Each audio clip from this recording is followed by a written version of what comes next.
I see people are joining the Zoom now.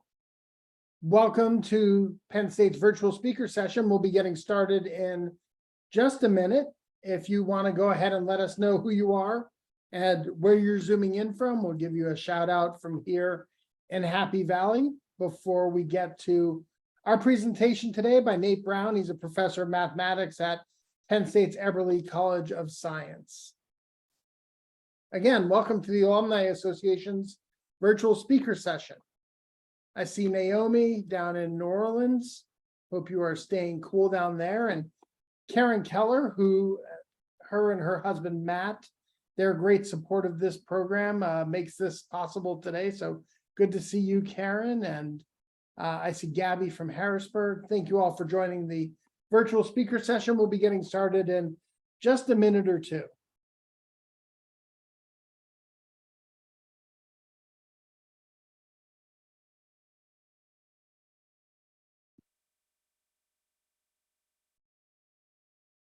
I see Andy from East Brunswick. Welcome in, Andy.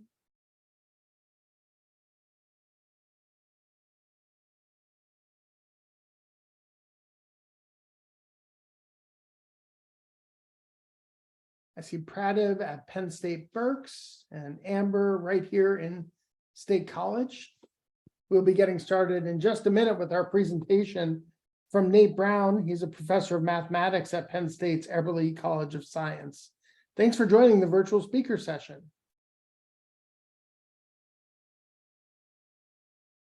Jean Sarian from Berks, but she's bragging. She is at the beach today in Cape May. Hope you're having fantastic weather down there.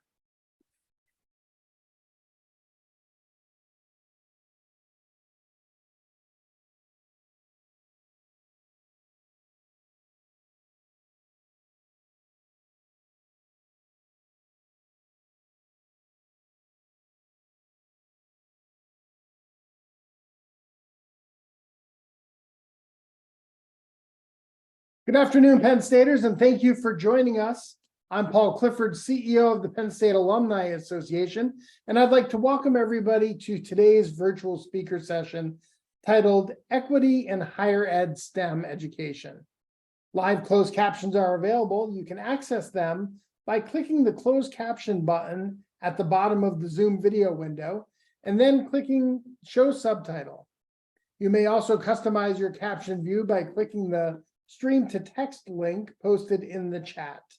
We're here live streaming today our presentation, which will be archived and available on our website.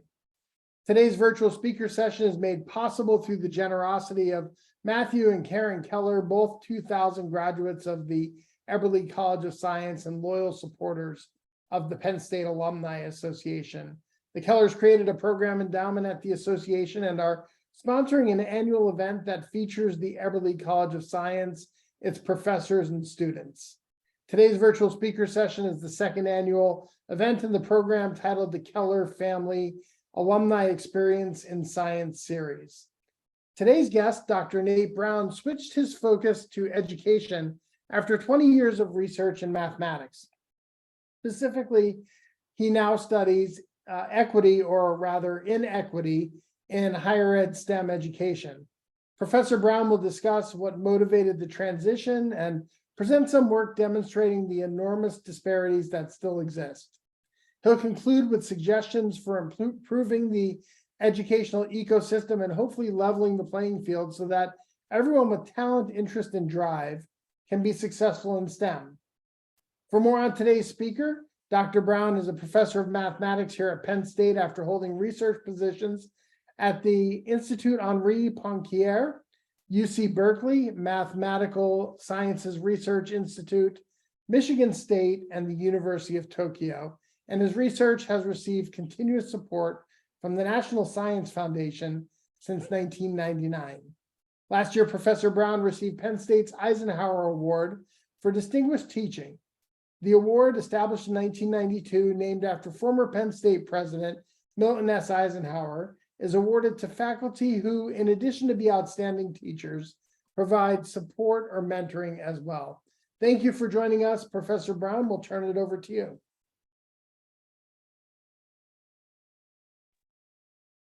Hello. I hope my audio is working well. I assume it is, if someone will let me know. Otherwise, anyway, it is a pleasure to be here. I want to start with a quick discussion, quick story, if you will, of my transition from research in theoretical mathematics to education.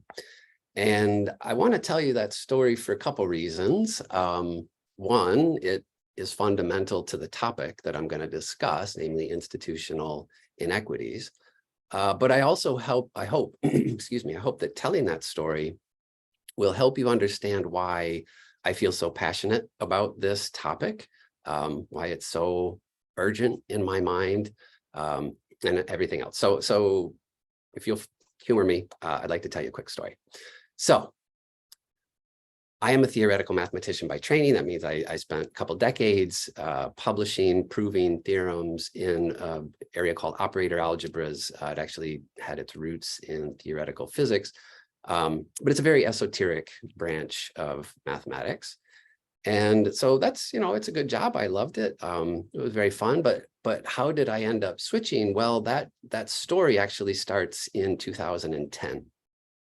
So in 2010, I was on sabbatical and I was going to visit some university, and they needed somebody to teach a math class for their elementary ed majors.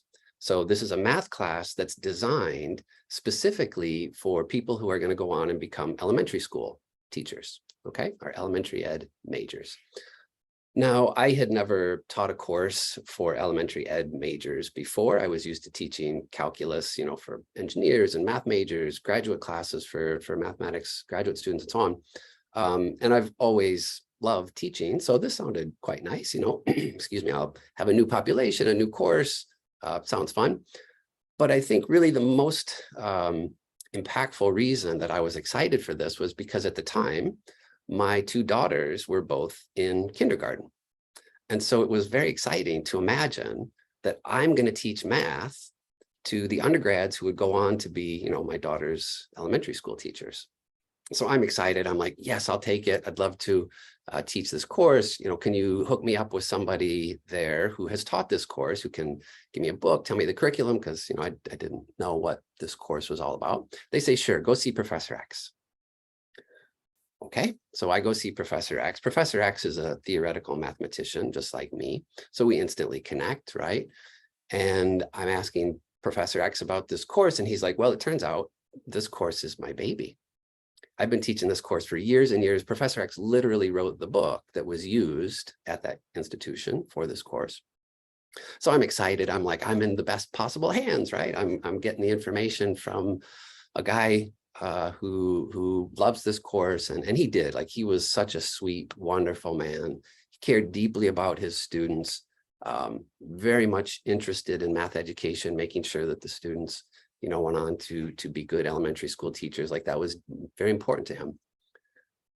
But when I took his book and I left his office and I start to flip through the book, I'm like, well, this is unusual.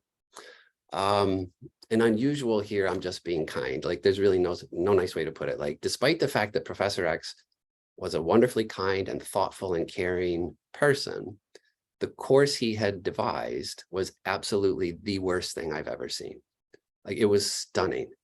The course had group theory in it right out of the gate. And in case you don't know what group theory is, don't bother asking your friends or neighbors unless they're mathematicians, because unless they're mathematicians, nobody has ever heard of group theory. It's a pretty advanced undergraduate topic that usually only math majors take. Like, maybe some physics majors take it, but chemistry majors, engineers, none of them take this subject, this course. And Professor X put that material into a course for future elementary school teachers. Right, despite the fact that these kids don't have the preparation for it. This would be like trying to teach elementary school teachers organic chemistry, not intro chemistry, organic chemistry, or quantum mechanics or something. Like, it's a very high level topic and you need to have a lot of training before you're ready for it. So anyway, I tried my best. I was like, I don't know I don't know how this is going to turn out, but I've never taught the course. I don't know what should be in this course. Professor X is probably a smart person. I guess we'll just do what they think. And you can kind of imagine how it turned out. Not so good. The students tried very hard. I tried very hard, but I could see the pain in their faces. Like they just weren't prepared for this material. It was too high level for them, right?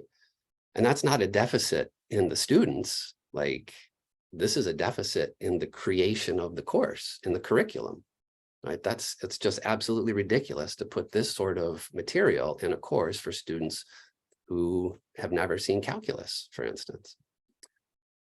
Okay, so that didn't go well. And as I say, I could literally see the pain in their faces. It was a very difficult course to teach. So that didn't feel too good. But another very important thing happened in 2010. Namely, a research study was published, and this had a huge impact on me. So in 2010, a study was published, and the researchers were looking at elementary school math teachers, well, elementary school teachers, but in the context of mathematics. And the research question that these researchers were wondering is the following. If you have a teacher who has high math anxiety and a teacher who has low math anxiety or no math anxiety, right? Will you see differences in their students' performance? So is the teacher's math anxiety or absence of it, is that reflected in the grades, the performance that their students, that you see in their students? That was the research question. You know, no real surprise. The answer is yes, you will see a difference. The students whose teacher has high math anxiety, the average on their math scores will be a little bit lower. But the interesting thing, or rather the surprising thing, I guess, for me at least, was that this impact of the teacher's high or low math anxiety, this impact didn't impact all the students equally. In fact, when they just looked at the scores of the little boys, then they didn't see any differences whether the teacher had high math anxiety or low math anxiety. The only difference they observed was in the score of the little girls. And so this is puzzling, right? All students are sitting in the same class. Apparently, the teacher with the high math anxiety was doing a fine job teaching the mathematics. The mathematics was getting through to the boys. They were performing just as well as you know, students whose teacher had low math anxiety. So it wasn't a matter of the content of the mathematics being presented. Both teachers were doing a fine job. Something else was happening.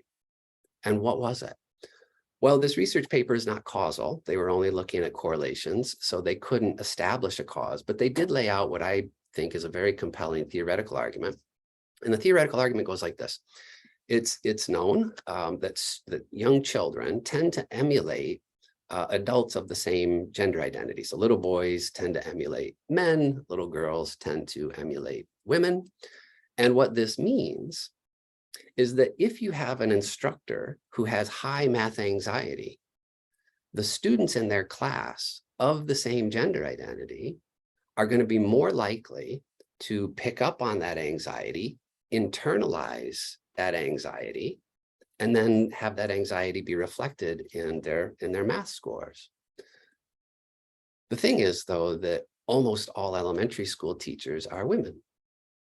There's very, very, very few men who teach elementary school. So this anxiety passing on, right, to the next generation, it is disproportionately impacting little girls because most of the teachers are women.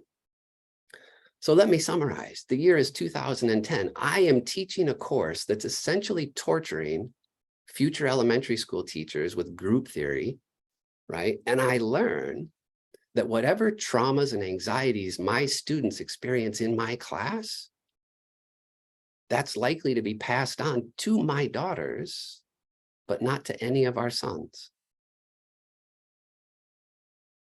I mean, that was so horrible, right? I was stunned by this. And it was so difficult for me to face this, that I may have contributed, right, to this disparity, to this inequity, because I taught a course that really wasn't well designed, and the impact of that poor design was not going to be equally experienced by the students that go through that course. So that was really the beginning of the change. I did not change immediately. I'm not proud of this fact. I wish I could tell you, that I just went back and immediately changed everything. And I was like, I'm going to become the best teacher ever and learn all about equity and change I wish I could tell you I did that, but I didn't do that. Not immediately. It took a few years. And this is an important point too, right? The biggest reason that I didn't go back is because I am a theoretical mathematician. I'm a research mathematician. And here at Penn State and at every other major research institution that I'm familiar with, what really matters when you come up for promotion, when you come up for tenure, is the quality of your research. How many papers, how many grants are you can. It's research that is by far the most important variable when you come up for tenure and promotion. So I had this bad experience in 2010, but at the end of the day, all I'll be judged by when it really matters, promotion and tenure, is the quality of my research. So what I did is I just took that very uncomfortable thought that I may have contributed to inequities, tried to tuck it deep back in my brain, and I went back to proven theorems and getting grants and going to conferences, because the research is what's valued. That's the thing that really matters when it matters, like for tenure and promotion. So anyway, that nagging thought in the back of my head about, inequities and so on, like it stayed there, and I certainly did change, but as I say, it wasn't immediate. It took a few years. But now that transition is complete, and I no longer do theoretical math research. Now I do research just on inequities in higher STEM education. So that's my story, how I got to be this type of a researcher. And now I want to share my screen, and we'll get to the rest of the presentation. So I'm here to talk about equity in higher STEM education. But before I get into the research, I want to make sure that I define some terms, namely institutional racism and institutional sexism, because these are terms that they're quite common these days, but they're worth defining for sure, because institutional racism and sexism, institutional inequities of this type, these are very different from the easily identifiable racism and sexism. Like, if you go to a KKK rally, it's easy. Everybody there is super racist. You can just point, it's clear. But institutional racism is often more subtle. It's not so easily identifiable. You can't always just point your finger at it. So it's a little bit more subtle. And so I want to spell out exactly what I mean by it. For me, institutional racism and sexism, this will be policies and practices that result in an unfair advantage for some students based on race or gender. Now, institutional inequities are found throughout society. And so there's not really a question of whether this is a real thing. But what I do want to talk about is, can we measure the impacts of it? And that's the first study I want to share with you. So can we measure the impact of institutional racism and sexism in higher STEM education, so at universities specifically? And so this is some work that I published last year with co-authors Neil Hatfield and Chad Topaz. And in our study, what we did is we looked at hypothetical students, and our study was actually intersectional. So I'm only showing you 2 cases. In our study, we actually considered 10 different race and gender combinations, but I'm only showing you 2 of them. Anyway, in this study, we have some hypothetical first-year students. So, these students just graduated from high school. They show up at Penn State's doors or Ohio State's, whatever big research institution you want to think about. And these 2 students have literally identical high school GPA, and they have identical ACT scores. You can swap out SAT if you prefer. It doesn't matter, because these things are almost interchangeable. Anyway, our 2 students are identical in very common metrics of high school preparation, namely their ACT score, their SAT score, and their high school GPA. And in case you're wondering why we chose those numbers for our hypothetical students, it's because both of these students declared a STEM major. So, biology or engineering or something like this. They declared a STEM major when they came in, and those numbers, a GPA of 3.57, an ACT of 26, those were the averages amongst incoming STEM students in our data set that we were looking at. So what you're looking at here are just prototypical incoming STEM students, okay? All right, what else? Well, our two incoming students, they arrive at Penn State or whatever institution, and they have to take a bunch of first semester STEM courses. Many of these are traditional weed out classes like calculus, right, or chemistry. So whatever their first semester STEM courses were, our two hypothetical students were successful in all of them. Okay, C's are better, they were able to go on, they remained in good standing in their majors. Right, so our two hypothetical students are identical in high school preparation, identical in their STEM major choice, and they are both successful in all of their first semester STEM courses at university. What's the question? Question is, what's the chance of actually getting a STEM degree, 4 years later, 5 years later, whatever the case may be? Well, if you're a white male, the answer is you have a 48% chance of graduating. If you're a Black female, the answer is only 28%. And this is just a horrific disparity. It's something that I was not expecting. I mean, I did expect to see a difference. I did not expect to see such a large difference. So let me tell you a little bit more about this study. So this study, we looked at 110,000 students' transcripts. We have, there's databases that you can tap into.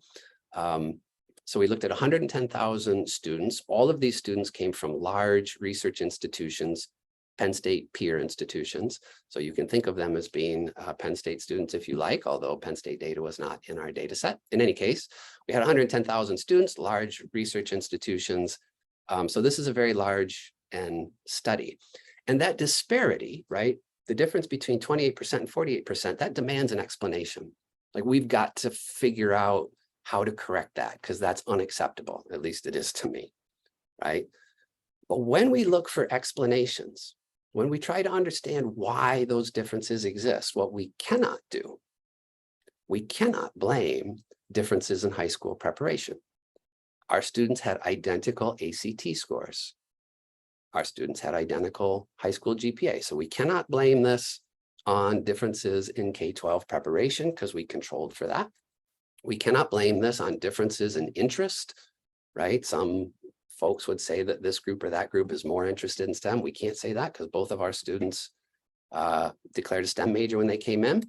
And we can't blame these discrepancies, this disparity, on differences in pass-fail rates in, the traditional weed out courses like calculus, like chemistry, because we controlled for that too, right? Now, I don't know about you, but I am personally of the opinion that if we genuinely were operating in an equitable higher education system, then when two students come to us and they have identical high school preparation, they have identical interest in STEM, and they have identical performance in their first semester courses at our institutions, those two students need to have a very similar probability of graduating. I mean, if we really had an equitable system, but we don't.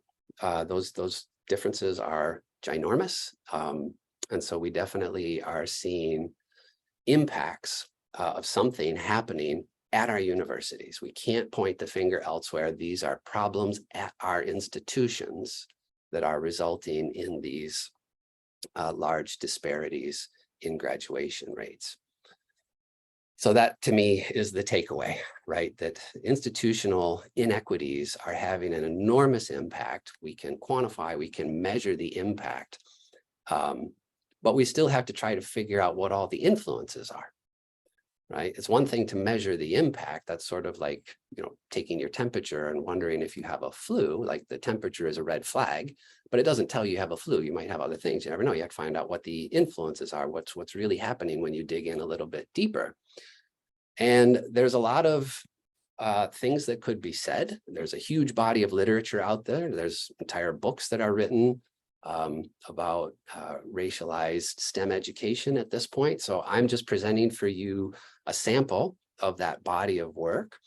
And I want to make it very clear that I'm not even talking about all the different layers that inequities come in, or the forms in which they come. I am going to focus on people just like me. I'm going to focus on faculty, right?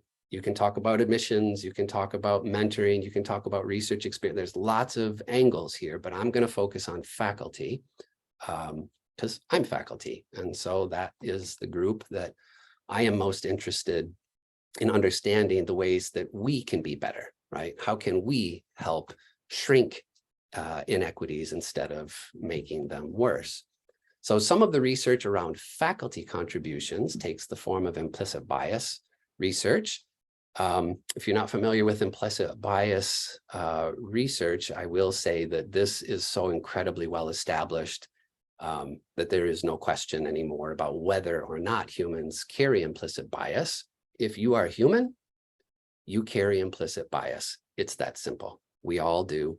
It's part of us. We grow up in a civilization that's rife with stereotypes and biases and so on, and we absorb those as children, and we carry them into our adulthood. So all humans have implicit bias, and faculty are human, including STEM faculty, of course. And so we would expect to see implicit bias in STEM faculty, and we do. So I want to emphasize that the work I'm talking about right here is randomized control trials. This is the gold standard. This is, you know, the highest form of evidence that you can have in this type of work. And the first study I want to talk about was published in 2012 in the Proceedings of the National Academy of Science, a very prestigious journal. And in this randomized control trial, what the researchers did is the following. They created a fictitious applicant, right? A resume. And this resume was for a person who was applying for a lab manager position. And so you can think of, you know, an undergraduate student or something like that. They're applying for a lab manager position, and then they take this resume and they send it out to STEM faculty across the country. So chemists and biologists and engineers across the country all receive exactly the same resume. Okay, literally every professor that received this resume in the mail as part of this study, they all got word for word identical resumes, with one exception. They randomly chose half of the professors in this study to receive a resume with a female name at the top, and then the other half received a resume with a male name at the top. Okay, so faculty across the country, half of them receive a resume with a female name, half of them receive an identical resume with a male name. They asked the faculty to rate the applicant, send back the results. And what they found is that the faculty who thought they were looking at a male applicant rated the applicant higher than the faculty who thought they were looking at a female applicant. And in fact, those faculty offered this hypothetical male applicant a 14% higher starting salary than the faculty who thought they were getting a female applicant. So that's a randomized control trial. This study was replicated and extended in 2019 to consider not just sex, but to consider sex and race. This was an intersectional study. And not surprisingly at all, the results were replicated. And this time, physics faculty, in this particular study, they only looked at biology and physics faculty. They didn't do all STEM. But physics faculty in their study did, in fact, rate, again, identical applications. They rated them differently based upon the name at the top, whether they thought the name was from a white applicant, an Asian applicant, Hispanic, or Black applicant. But it was the same setup, right? They mailed out these applicants to faculty across the country. Just some of them got an application with, you know, a white male name or a white female name, et cetera. In any case, implicit bias, as I say, this is a well-established feature or bug of human beings, and we see it in our faculty. So this is one source. of inequity, institutional sexism, and racism. But another one I want to talk about is sort of how my my story started, right? It has to do with teaching. And this one is near and dear to my heart because, as I say, I've always cared very deeply about teaching, and many of my colleagues do too. I'm certainly not alone in that.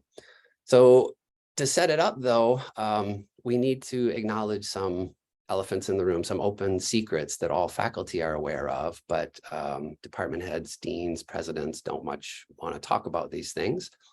The first is that faculty like me have no training in education.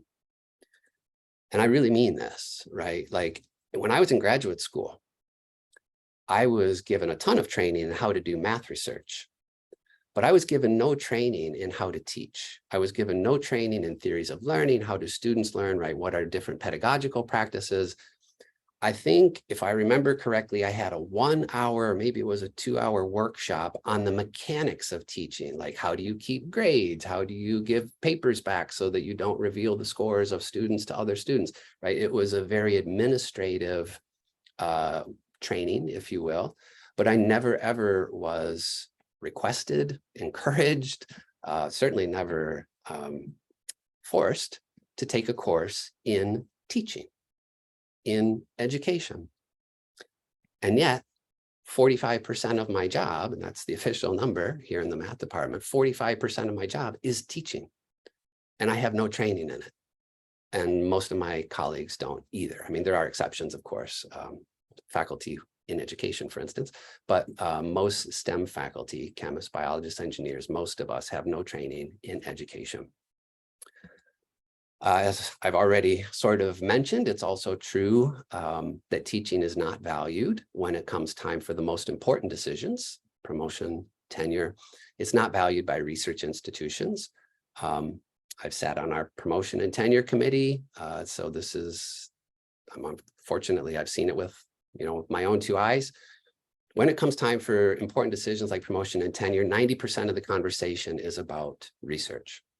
How many grants do they have? How many papers do they have? Are they high quality papers? Are they getting a lot of invited lectures at conferences and so on, right? What needs to happen with your teaching in order to get tenure is your teaching has to be not terrible. And I'm not kidding, right? You don't have to be a good teacher. If you have excellent research and your teaching is not terrible, you will get tenure. That's just how it works. That's how the institution treats teaching. Now, I want to be very clear. I'm not saying that there are no STEM faculty that care about teaching. I certainly do, and many, many of my other colleagues do. And Penn State and other institutions encourage high quality teaching. They'd be very happy if all of their faculty went out and got trained in teaching and education and so on. But the institutional policies, when it comes time for promotion and tenure, do not value it. It's encouraged, but it's absolutely not necessary. You just have to be not terrible when you're teaching. And the third open secret is that traditional lecture is antiquated and it is inequitable. And so when I talk about traditional lecture, what I mean is the following, right? When I started to teach, I had no training in teaching. So what did I do? I taught exactly the same way I had been taught, right? I had been through K-12, I had been through undergraduate. So like I've been in tons and tons of courses. I know what teaching looked like from the student's perspective. And it was always lecture, right? Mathematician would walk in, they would lecture at you for 50 minutes. They might ask, are there any questions? There might be a tiny bit of interaction, but basically, the vast majority of the time was just an instructor talking at students, traditional lecture. And so that's what I did. I replicated those techniques because that's all I knew. And it wasn't until, as I say, 2010, when I started to learn a lot about education, that I learned that actually this traditional method of teaching is outdated, and we know it is not equitable. So let me just quote for you or cite for you a couple of studies here. So this is not a new fact. The fact that traditional lecture is antiquated and inequitable, this is by no means new. Our colleagues in education and our College of Education, they've known this for decades. There is now just a huge body of literature out there about traditional lecture being inferior to more modern methods. And the phrase active learning there, that's an umbrella term for many, many different methods. But for the purposes of this talk, we can just think of it as anything that's not traditional lecture. Okay, so I'm oversimplifying here, but you can think of it as there's traditional lecture, and then there's more modern methods, which we'll call active learning. So there's such a body of literature out there about this now that in 2014, these researchers did what's called a meta-analysis. So they looked at that whole body of literature and tried to see what are the main themes.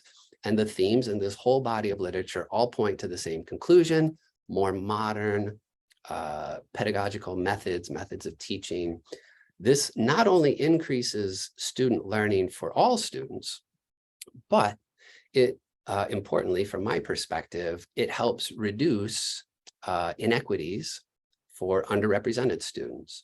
So the fact that teaching is not really valued when it comes time for promotion and tenure, the fact that faculty like me have no training in education, so of course we do traditional lecture because it's all we've ever seen. This is another major contributor to institutional inequities, as this research clearly demonstrates. So with that, I will just say that I think what needs to happen, right, is that we have to hold our institutions accountable.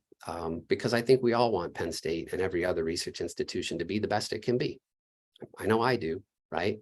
And if we really care about our institutions and we really want them to be operating at the highest level that we want to hold them to, we have to have better policies that understand the many ways in which our institutions are inequitable and address them. So maybe with that, I will wrap it up. All right, Nate, thank you so much. If you have any questions for Dr. Brown, you can drop them in the Q&A section at the bottom of your Zoom video window or in the chat on Facebook. A couple questions came in. How do you measure equity? Is it the equal access to opportunity, or is it the equity of outcomes when comparing one group to another? I wish it was that simple. It's much, much more complicated than that. So for instance, I mean, when you think of equity or inequity, these are umbrella terms for many, many different dimensions and components.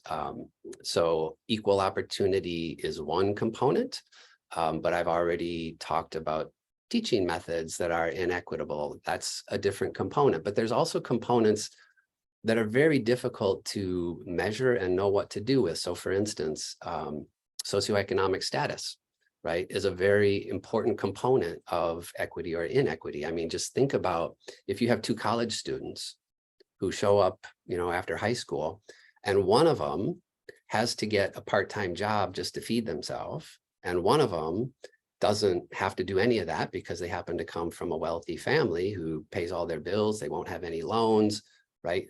Those two students aren't having an equal experience. One of them has a huge advantage. To not have to go get a part-time job is a huge advantage. Now, that's not their fault. I'm not pointing fingers and blaming anybody, but it is just a part of our reality.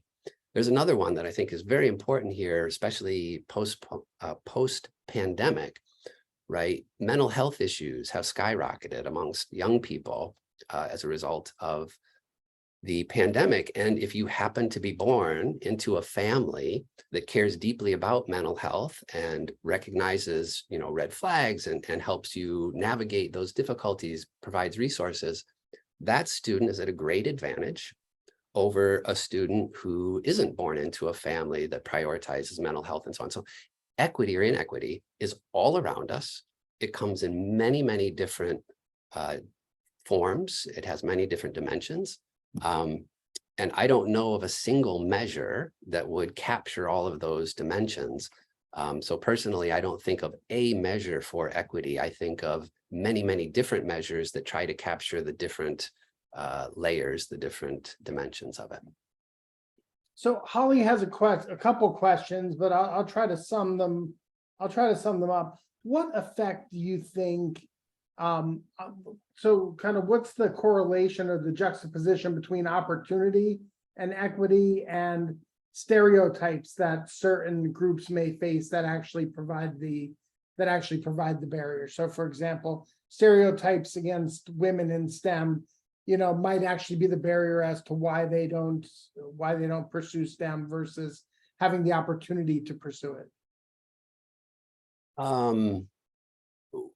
Well, I'm not sure I understand, but let me try.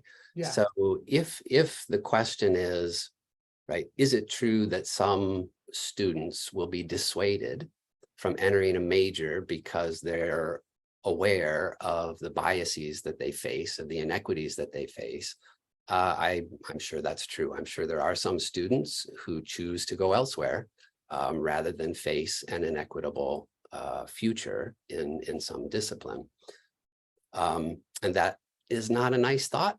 But at the same time, the science here is overwhelming and crystal clear. We've done randomized control trials that demonstrate bias amongst faculty, right? We've done meta-analyses of teaching practices that demonstrate that some methods are better than others for underrepresented students. So the science is perfectly clear, and I don't think it ever is a good idea to hide the truth. And the truth is that we are operating in an inequitable system. We've got tons of research to show that. So here I really do struggle because, like, my own passion, my own interest is to transform our institutions. I want to make our institutions the best they can be. I want our institutions to shine, to live up to the standards that we all want them to. And so when we're talking about transforming an institution, it's absolutely critical that you have this research that demonstrates where the problems are and how to fix them, or hopefully suggest at least ways to fix them. If that research has the unfortunate consequence of driving some students out, that certainly is sad, and I'm not happy about that. But my interest, my focus is changing our institutions, and I don't know how to do that without doing this sort of research. So your research may not touch on this, but when you talk about the 48% of white males and the 28% of African-American females that graduate with these degrees, do you then see the disparities in the jobs that they are getting, the salaries for those jobs, the quality of those jobs post-graduation? I wish I could answer that. I'm afraid our data set was just college transcripts. We had no information on what happens to the students after they graduated. So I really wish I could answer that question, but I'm afraid I can't.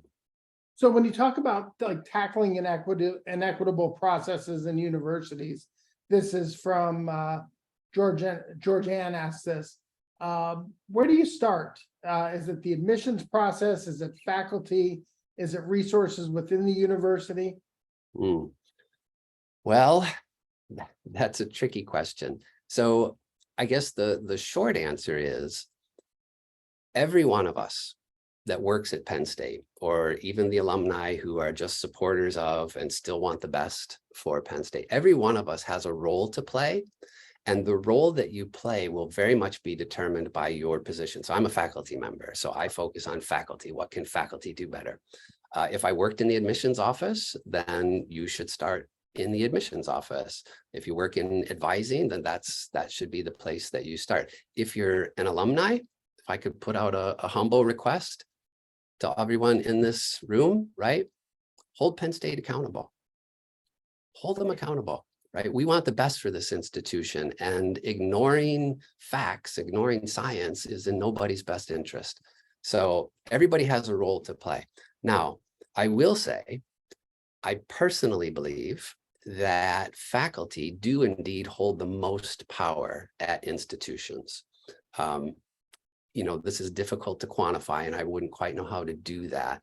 But I do believe that people just like me have the most power, the most influence. And so I do feel that policies which change faculty behaviors are the most important and impactful things we can do. Policies like requiring people to get trained in teaching. Like, imagine that. imagine that Penn State or some other institution just declared as a policy that every new hire had to be trained in teaching because you hadn't been, right? This is such a no-brainer to me. This is like low-hanging fruit. But the faculty, at least that I'm familiar with, would very much oppose this sort of policy. And that's the sense in which the faculty have the most power, right? Because if the administration doesn't want to challenge the faculty and cause a mutiny, then I would say the faculty are the ones holding the power, and they're the ones who really need to be changed, in my view. So faculty member at Penn State Berks Pradip has a question. What are some of the steps that we as faculty should take to remove some of the implicit bias? So implicit bias, as I understand, and I need to qualify this with the fact, I'm not a psychologist. I read some of the psychology literature, but that is certainly not my training. So I will tell it as I understand it, but please, well, I've given you my caveats, right? This is not my area of expertise. But my understanding is that implicit bias is not something that we know how to change yet. My understanding, I mean, we know for a fact that implicit bias trainings, which are so common and so popular, we know these don't work. Implicit bias trainings are lip service, they're performative, they do not change people's hearts and minds or their behaviors. So I don't believe that psychologists have yet figured out how to retrain our brains. Once the implicit bias is baked into us as children, it seems like it's stuck with us, or at least we haven't figured out yet how to change that. I would love to be wrong about this. And so if there are any psychologists out there who can correct me, I would appreciate that very much, but that is my understanding. Okay. Another question here. So this one's interesting. You focused on teaching within the classroom. Did any of your data come back with online learning and the impact that studying online might have? So unfortunately, the study that I showed you, the data we were looking at did not account for that. But I did a separate study. And this one is very interesting. We have a minute. Okay, I'm sorry, I'm looking at my clock here. I'd like to tell you a quick story about another study that my lab did. And this was during the pandemic. So we collected data in fall 2020. So the semester after the pandemic started. And we asked students, and this was we did a national, we asked students nationally. This wasn't just here at Penn State. So we asked a bunch of students nationally with the following question. How has learning online impacted your sense of belonging in STEM? Right? Does it make you feel you belong more to STEM? Does it make you feel you belong less to STEM? What impact did online learning have? Now, for most of our underrepresented populations, demographics, for most, the result was pretty negative, right? That learning online had a negative impact on their belonging. And here we did see intersectional compounding effects of both gender and race. So for most of our students, the online learning had a negative impact, but there was one very unusual, for me at least, exception to that, and that was Black men. For Black men, about 1/3 of the students said that learning online actually increased their sense of belonging in STEM. And I was so puzzled by this. Like, how could it be that learning online in your bedroom or whatever, right? How could that possibly increase your sense of belonging? And our study was not equipped to answer that. So we couldn't answer that in our study, but I will tell you that anecdotally, like when I've shared this work with numerous, actually, Black men, none of them were surprised. And they all said the same thing. They said, it's because this is so bad. This is so bad. It's because learning in traditional lectures is so uncomfortable for Black men that when they got out of that situation, when they were back at the privacy of their own home, their sense of belonging went up. That's how bad it was for them to be in their classrooms. Now that's anecdote. We did not do a study to actually test that hypothesis. But as I say, when I've shared these results with some friends and colleagues, this is the answer that we get. So yeah, learning online has had a very negative impact on some, but very sadly, it has had actually a positive impact on others, but I don't take that as positive news. I take that as a very negative statement about the environment, the ecosystem that we're usually learning in.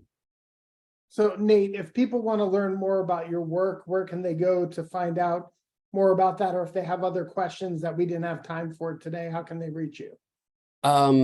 So my website has contact forms. It has a list of all the research that my lab is producing. So let me see if I can drop that into the link real quick.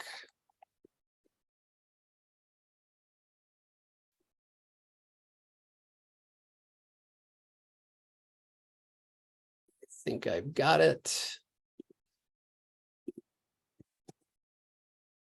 So there you go. There's my website. My email address is npb2@psu.edu. You're always welcome to send me an email.